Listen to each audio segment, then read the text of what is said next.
Les gars, j'espère que vous allez tous bien. Tout de suite le débrief de la troisième journée de la Liga. Rayo Vallecano, Barcelone.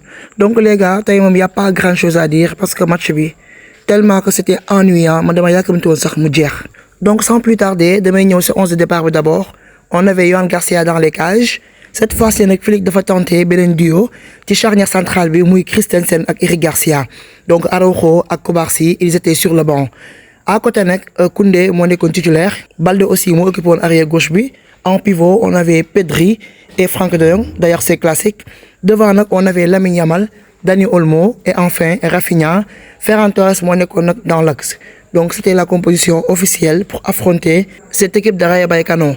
Mais les gars, en tout cas, ce match-là, c'était tellement ennuyant, dégueulasse. Barça bi ma gis tey jii mu maîtriser match bi, dominer adversaire am, attaquer, se créer des occasions, marquer des buts. Tay Barça bobu gisuma ko tay. Tellement que le Rayo Vallecano a très bien joué, les gars, faut l'accepter. Yo xamante deug rek Rayo Vallecano tay mo mérité won gagner match bi. J'ai l'impression que Barça tay jii morom équipe magab la doon jouer. Parce que Rayo Vallecano ak lu mënta wax rek nek équipe joueuse bo xamné ñom duñ def bloc bas loolu mom neex ci ñom dañuy génn jouer et ils ont laissé trop d'espace mais malheureusement Barça tay jii mo mënta exploiter espace yoyu pour bien jouer. Je sais pas ce qui se passe parce que Rayo équipe bo xamanteni ci ils sont chiants chez eux.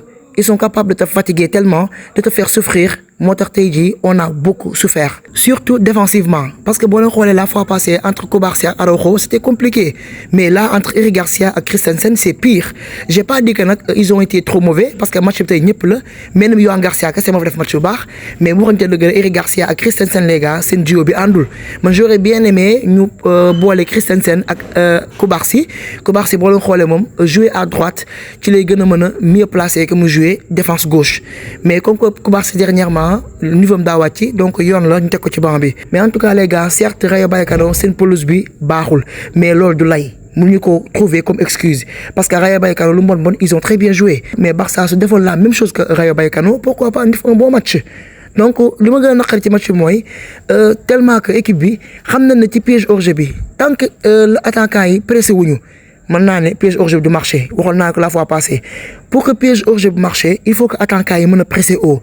Il faut que ñu étouffer adversaire yi bu ko défé au moins piège hors jeu bi les joueurs dinañ mën placer wu avant que ñu ñi ginnaw. Mais xoolante ci match bi ñaari baat ñu tëmbal bal bi parce que Rayo Vallecano jéem sax nekk fi di xol ku ñu jox bal bi ñoom dañuy ñëw rek centrer.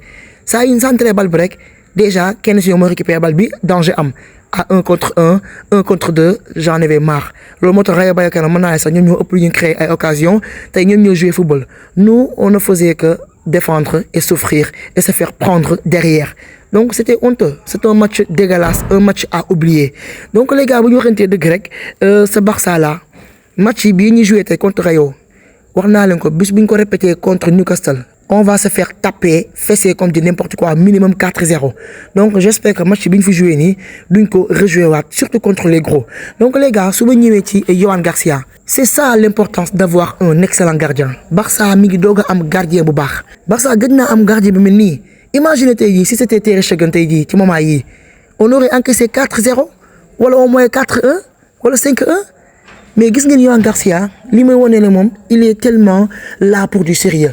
Il ne badine pas. Tay mom moy homme du match et c'était tout à fait normal. Ñaata yo le sauver Barça. Combien de fois arrêt yi mi def ni li moy tax équipe yu bari mëna sori surtout boy jouer Ligue des Champions parce que Yohan Garcia tellement que dafa yéx ñëw ci club bi Barça gëj na gis lu melni ci gardien. Donc s'il n'était pas là avec ses arrêts, je n'imaginerais même pas le score qu'on aurait pris. En tout cas, merci Yohan Garcia d'avoir sauvé l'honneur. Bofu nekkul mom du baax et ce qu'il montre sur le terrain, c'est déjà rassurant pour la suite. Donc jàppale ne match bi mel ni Yohan Garcia kese moo fi def match bu baax. À part lui, les autres ont tous floppé. Su ma ñëwee ci floppé nag damay wax surtout sur Olmo ak ci Rafinha les gars parce que mën naa ne ñoom ñaar ñoo ñu plombé suñu match.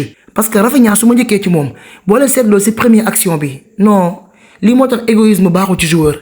Il faut avoir un esprit collectif. Rafinha naka la mën a amee bal bi foofu noonu au lieu que mu siggi ndax Ferran Torres il était tout seul dans la surface de réparation. Mais Rafinha daf ko woon a passe bal bi su ko joxoon bal bi comme ba tey Barça dina mener 1-0 et ça aurait été un autre match. Kon li ñuy subir yëpp duñ ko subir. Mais Rafinha, au lieu comme passe Ferran Torres, me préférait def une frappe croisée et il a raté sa frappe.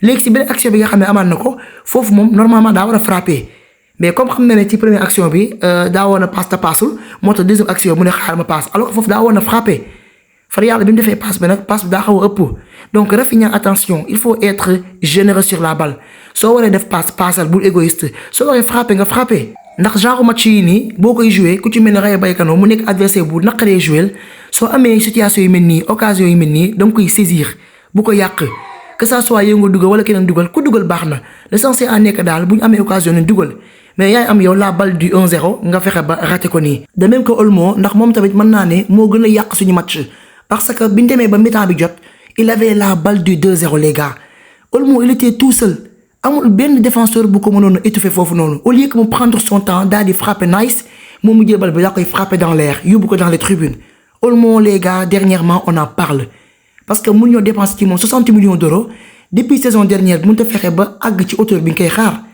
donc ça suffit Olmo réveille-toi quand même Barça daa dépense ci xaalis bari mais Olmo fan yii li muy raté day bari day raté ay contrôle am ay passes day raté mais Olmo il est très attendu. Il est très attendu parce qu'il est censé être le meneur de jeu. Moom mooy jouer en 10 nekk derrière l'attaquant. Donc Olmo normalement un meneur de jeu doit porter son équipe. Pedri mën naa ne sax moom mooy jouer son rôle ak di jouer rôle Olmo ak Francky et c'est pas normal du tout. Donc Olmo fan yii li muy raté dafa bari et j'espère qu'il goûtera le banc. Normalement Olmo dafa war a toog ci banc bi parce que temps yi ay matcham demeewul noonu donc s'il floppe match après match il doit être remplaçant. J'espère que prochain match Fermin Lopez dina jël sa place parce que loolu day nekk message bu koy wane que ne il est en dessous de ses performances et il doit se réveiller il doit s'améliorer donc c'est pas possible avec Olmo genre le match yi boo ko amee bu yenn occasion yi boo ko amee te dugaloo ko c'est fini adversaire bu la jekkoo da lay dugal après fin de match bi ngeen fi di rëccu donc attention on doit mieux faire cette saison que la saison passée donc les gars Eric Garcia aussi c'était compliqué avec lui Eric Garcia tey li mu def ci ay passes ratées ak ay passes longues munoo xam lu mu toll. Eric Garcia bu yoree bal bi sax mënut a am sérénité pour contrôler la balle tellement il a fait trop de passes ratées et des passes longues doo se comprendre à un moment donné man j'étais énervé donc wax dëgg yàlla dans ce match là tout le monde a floppé sauf Yohan Garcia. Lamine Yamal aussi dans ce match là certes latéral gauche bi à un moment donné il a empêché Lamine Yamal de faire son match normalement ñu wax dëgg.